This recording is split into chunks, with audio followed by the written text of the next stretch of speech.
नमस्कार मित्रों, मैं एसवी भारद्वाज आपका स्वागत करता हूं।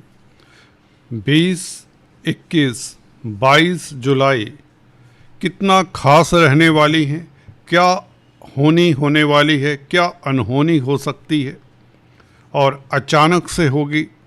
तुला राशि तुला लगन के लिए दोस्तों बहुत महत्वपूर्ण चर्चा है कि 20, 21 और 22 जुलाई को ऐसा क्या होगा कि कहते हैं ना, होनी तो होके रहे, अनहोनी ना होए। जो होनी है वह होगी, अनहोनी नहीं होगी।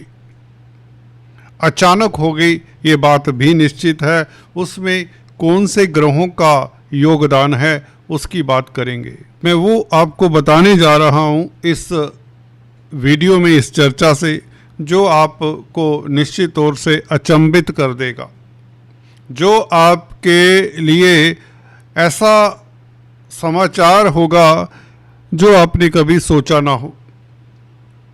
आपके लिए ग्रहों की स्थिति बहुत महत्वपूर्ण है। शनि की स्थिति बहुत अच्छी बनी हुई है। शुक्र उत्तम स्थिति में विपरीत राजयोग बना रहे। देवगुरु बृहस्पति अति शुभ स्थिति में 8 जुलाई से आ ही जाएंगे, उदय हो जाएंगे। और बुध भी केंद्र स्थान में, बुरे नहीं कहे जा सकते।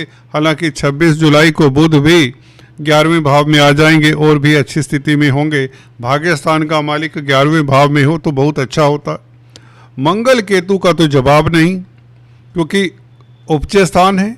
उपचय स्थान का मतलब जो स्थान ग्रोथ करवाए, उपचय का मतलब टू इंक्रीज, टू ग्रो। तो मंगल और केतु 3, 6, 11 भाव में मैं अक्सर बताता आया हूँ, क्रूर ग्रह अच्छा ही फल देते हैं। यहाँ पर केतु भी क्रूर ग्रह हैं और मंगल भी क्रूर ग्रह हैं। मंगल खासकर मित्र क्षेत्रीय भी हैं, सूर्य के घर में है, सूर्य की राशि में है, तो मंगल बहुत अच्छे हैं। तो ये दोनों ग्रह, हालांकि आपने सुना होगा, अंगारक दोष बनाते हैं। जी हाँ दोस्तों, मंगल केतु के साथ हो या राहु के साथ हो तो परेशानी तो करता है, खासकर जब ये केंद्र त्रिकोण में हो। और वैसे भी मंगल आपके द्वितीय और सप्तम भाव के मालिक हैं, जो मार्ग का स्थान भी कहलाते हैं। तो इसका केंद्र त्रिकोण में बैठना, राहु केतु के साथ बैठना अशुभता की निशानी हो सकती है। जिन जातकों की कुंडली में यह योग है, उन्हें केतु के और मंगल के उपाय करते रहना चाहिए, नहीं तो इनकी दशा अंतरदशा पीड़ादायक हो सकती है। ये सूत्र है, याद रखिए।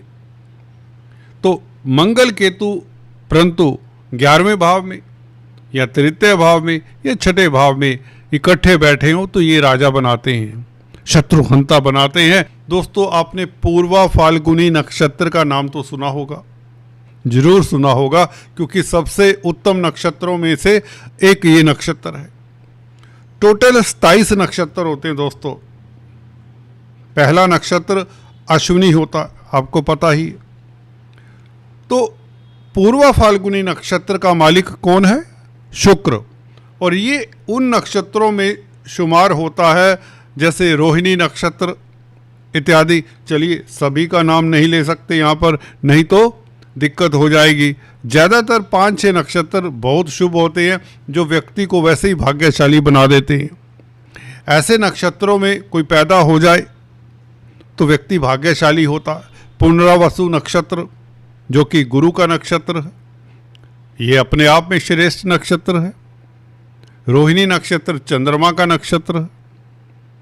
और शुक्र का पूर्वा फाल्गुनी नक्षत्र भी कम नहीं है। हालांकि और भी 1-2 नक्षत्र हैं जिसकी चर्चा हम नक्षत्रों के ऊपर फोकस नहीं करते। तो पूर्वा फाल्गुनी नक्षत्र दोस्तों, मंगल और केतु 20, 21 और 22 तारीख इस नक्षत्र में रहेंगे दोनों इकट्ठे, सिर्फ 3 दिन। 3 दिन, उसके पश्चात नक्षत्र परिवर्तन कर लेंगे मंगल। तो ये स्थिति क्यों आपके लिए लाभदायक होगी? गौर करिए, नक्षत्रों के ऊपर बताने वाले एस्ट्रोलॉजर यूट्यूब पर या अदरवाइज इंटरनेट पर बहुत कम हैं। समझाने वाले तो और भी कम हैं। देखिए, जिस नक्षत्र में ग्रह हो, जैसे मंगल और केतु 20, 21, 22 तारीख को पूर्व फाल्गुनी नक्षत्र में रहेंगे 3 दिन, दोनों की युति 11वें भाव में, लाभ स्थान में। ये शुक्र का नक्षत्र है, तो इन्होंने काफी हद तक शुक्र से प्रभावित रहना है, शुक्र का फल देना है। शुक्र अष्टम भाव में अपनी ही राशि में, विपरीत राजयोग कहें या जो भी कहें, शनि से दृष्ट भी है, शनि मित्र हैं शुक्र के। इस स्थिति में आपको बताने जा रहा हूं क्या क्या होगा, किन जातकों के लिए खास उपलब्धियां मिलने वाली हैं।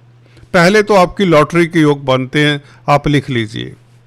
जो लोग शेयर स्टॉक मार्केट में कामकाज करते हैं, विंडफॉल की संभावनाएं प्रबल रहेंगी, क्योंकि शुक्र अष्टम भाव में है। अचानक से, अकस्मात ढंग से अष्टम भाव से जब लाभ होता है, इसी तरह से होता है। और 11वां भाव तो वैसे ही लाभ का है।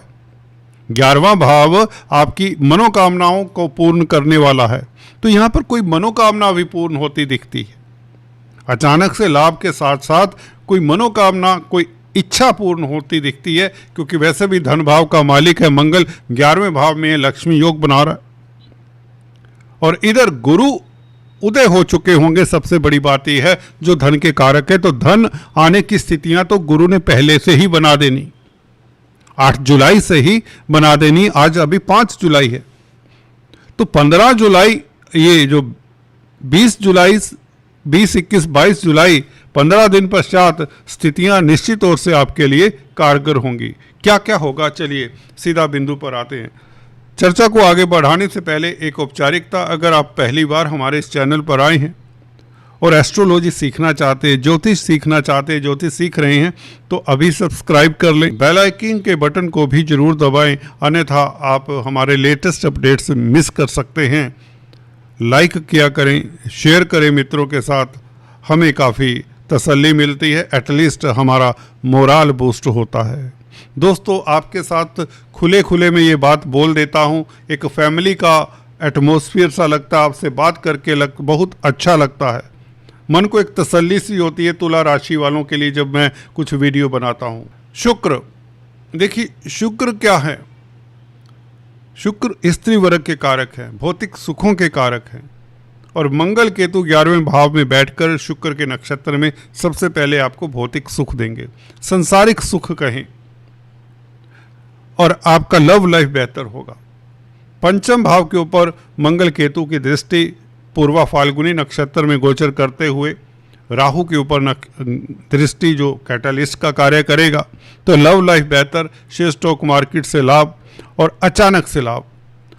आपका कोई शत्रु, हिडन एनिमी, जी हाँ दोस्तों, मंगल केतु ये भी करते हैं, छठे भाव से छठे हैं, 6th हाउस से मंगल केतु 6th में है। तो याद रखिए, भावत भावम के अनुसार मंगल केतु आपके लिए शत्रुहंता बने हुए हैं, उधर शनि भी यही काम कर रहे हैं।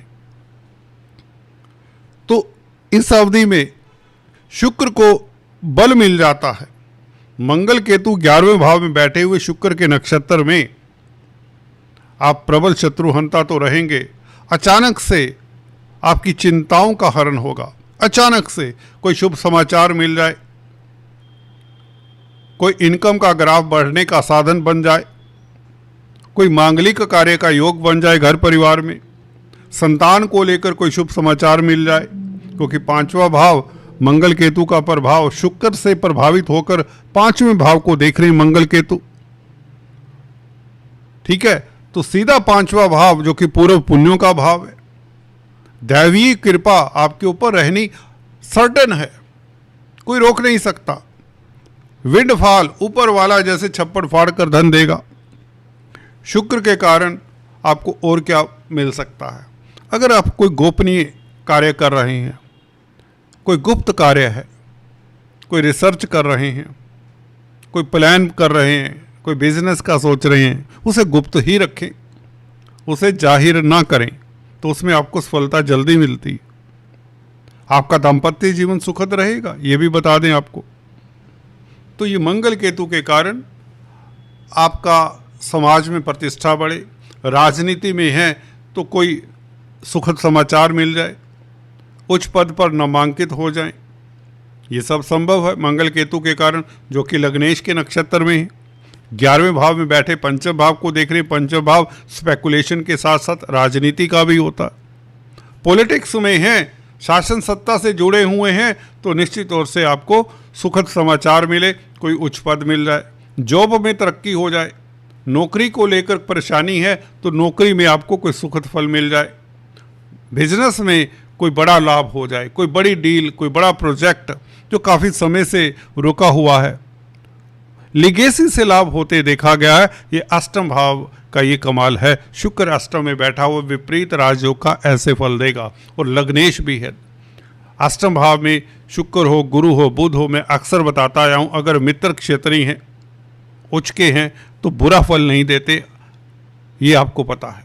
तो शुक्र ने यहाँ पर विपरीत राजयोग का फल जो देना, उसका समय आ गया। मंगल केतु के जरिए शुक्र आपको लाभान्वित कर देंगे अपने नक्षत्र के जरिए।